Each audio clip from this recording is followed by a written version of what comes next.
여러분 안녕하십니까? 오늘 첫 소식은 부산항 물류대란 기획보도로 시작합니다. 코로나19 팬데믹이 발생한 이후 문제는 화물을 실은 배가 수입국 현지에 도착해도 항만이 극심한 정체 현상을 빚고 있다는 겁니다.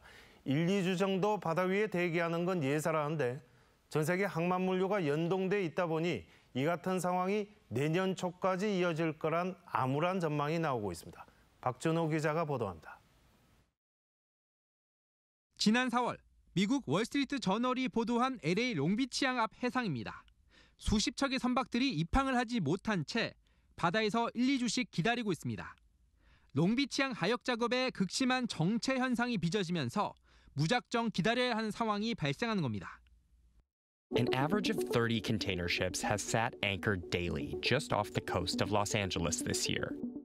미국의 대규모 경기 부양 정책으로 컨테이너 입출항이 급증한 데 비해 코로나19로 일부 항만 직원들이 격리됐기 때문입니다. 미국 현지로 유입된 컨테이너가 다시 해외로 반출되지 않으면서 빈 컨테이너 구하기도 어려워지고 있습니다. 수입업체나 공장, 제조업체에 컨테이너가 들어간 이후에 거기서도 이제 코로나 때문에 작업이 느려지다 보니까 거기에서 컨테이너가 돌아 나오지 못하는 현상이 있고요. 문제는 전 세계 물류가 미국과 연동돼 있다 보니 부산항도 이 같은 물류 경색을 고스란히 겪고 있다는 점입니다. 지난달 말 기준 부산항 전체의 장치율은 80%, 부산신항은 82%에 달하고 있습니다. 이는 화물연대 파업대를 제외하곤 가장 높은 수준입니다. 대형 선박에서 컨테이너 수천 개를 내릴 경우 순간 장치율이 90%에 육박해 항만 마비가 올 수도 있는 상황입니다. 컨테이너를 비교적 오래 놔둘 수 있는 부산신항 장치장도 90%가량 포화 상태여서 더 이상 컨테이너 반입이 쉽지 않습니다. 물류 혼잡이 가중되면서 터미널 운영사들은 올해부터 수출이 확정된 물품만 반입하고 있습니다. 적정한 장치율이 넘어가면은 작업이 운영이 제대로 안 되기 때문에 5일 이전에까지 이제 여기 선을 끌 수밖에 없습니다 하고 안내를 하고 이렇게 하고 있고.